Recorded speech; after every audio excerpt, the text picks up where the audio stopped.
Voda ने सैंक्स की death को फोरशैडो करना चालू कर दिया है, क्योंकि रिसेंट के चैप्टर्स में हमको ये चीज दिखाई जा रही है कि सैंक्स की इन्वॉल्वमेंट कुछ ज्यादा ही है। चाहे वो एल्बार के आर्क ले लो या फिर हमारे बार्टोलुमा का कांड देख लो। एंड कई सारी सैंक्स की डेथ के रिगार्डिंग थ्योरीज भी हैं in one piece universe. And हर एक थ्योरी में एक चीज तो कॉमन है कि भाई सैंक्स स्टोरी के एक पॉइंट पर जाकर मरेगा या फिर वो रिटायर होएगा, क्योंकि स्टोरी के इस पॉइंट पर आकर सैंक्स एक ऐसा करेक्टर बन चुका है, कह लो आप उसको सुकूना से कंपेयर कर सकते हो कि ओडा को उसको मारना तो पड़ेगा लेकिन कोई प्लॉट होल को बिना इस्तेमाल किए, क्योंकि भाई जो प्लॉट होल जुत्सु काइसेन में इस्तेमाल हुए ना, दिल अब भी दर्द होता है ना। अब मैं इस वीडियो में सैंक्स की डेथ के बारे में क्यों बात कर रहा हूँ, वो तो भी एक हट्टा कट्टा अच्छा इंसान है, क्योंकि मैंने इंटरनेट पे एक थ्योरी पढ़ी जिसके बारे में डिस्कस करना चाहता हूँ। क्योंकि ओडा लोगों की डेथ को शेडो कर देता है, जैसे कि हमारे एस की डेथ। अगर आप लोगों को एक कलर स्प्रेड याद हो चैप्टर 874 का, जिसमें लूफी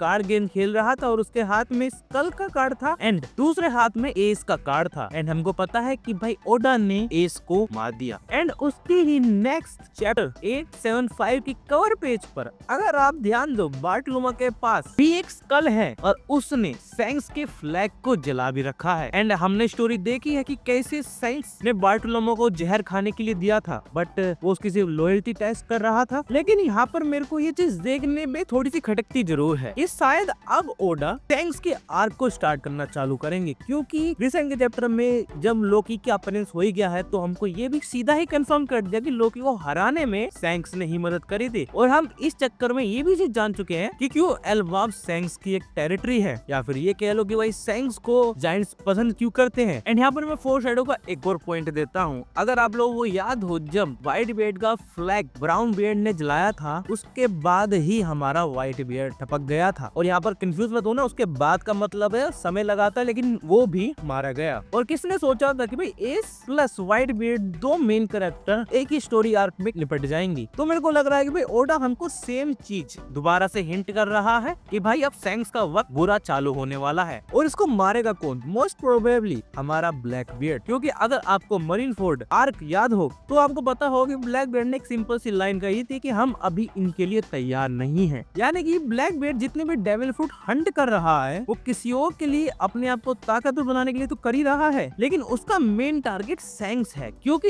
अनऑफिशियली सैंक्स पायरेट्स का किंग है करंट टाइम पर। क्योंकि याद रखना चाहिए कि अब सैंक्स की ताकत धीरे धीरे करके ओडा रिवील कर रहा है कि भाई वो डेविल फ्रूट यूजर नहीं है, वो हाकी का सबसे ऊपर वाला लेवल का बंदा है, जिसके कारण से मुझे ये लग रहा है कि भाई अब सैंक्स का अंत है ना, वो नजदीक आता जा रहा है। ऐसा आपको क्या लगता है? ये चीज आप कमेंट बॉक्स में जरूर बता सकते हो। और इस वीडियो का एम लाइक सिर्फ 30 लाइक ये करवा देना यार। अब जो सैंक्स है ना, वो ब्लैक बियर्ड के हाथों मारा जाएगा और ब्लैक बियर्ड लूफी के हाथों मारा जाएगा गियर 5 के रेज में। देखो हमें पता है कि भाई लास्ट पोनीग्लिफ या कह लो दी लास्ट पजल हमारी एल्बाब में है, एंड ब्लैक बियर्ड के पास भी तीनों पोनीग्लिफ की फोटोकॉपी तो आ चुकी है जो उसने लो से चुराई। तो वो भी चाहेगा जल्द से जल्द मैं वन पीस को खोजूं, और इसके बीच में हमारा सैंक्स आएगा और सैंक्स के लिए ही वो इतने सारे पावरफुल डेविल फ्रूट को ढूंढ रहा था। और एक और चीज भी हो सकती है कि सैंक्स मरे ना, ब्लैक बियर्ड उसको हरा दे, किसी तरीके से उसको पावरलेस कर दे, उसका दूसरा हाथ काट कर। और एग्जाम्पल बता रहा हूँ, जिसके कारण से सैंक्स हमारा हैंडीकैप हो जाएगा, क्योंकि याद रखना चाहिए सैंक्स का वो निशान उसके चेहरे का ब्लैक बियर्ड ने ही दिया है, वो भी जब ब्लैक बियर्ड एक पायरेट था एंड सैंक्स हमारा एम्परर। अब पता नहीं उसने कैसे किया, ये भी हमको आगे जाकर रिवील तो जरूर करेंगे। अब आप ही बोलोगे ब्लैक बियर्ड और सैंक्स के बीच में फाइट कैसे होगी, तो इसका एक रीजन शायद हमारा लूफी भी हो सकता है। देखो ब्लैक बियर्ड प्लस लूफी हमारे एल्बाब पर फाइनली मिले, क्योंकि इनका मिलना काफी जरूरी है। अभी लूफी को एस की मौत का बदला लेना है ब्लैक बियर्ड से, एंड जब ब्लैक बियर्ड आएगा तो लूफी का क्रू इतना ताकतवर करंट की आर्क में बिल्कुल भी नहीं है कि वो ब्लैक बियर्ड के क्रू को हरा सके, जहाँ पर सैंक्स इंटरफेयर करेगा। क्योंकि अभी तक तो ड्रोगी ब्रोगी या जायंट्स ने उनको न्यूज दे दी होगी कि भाई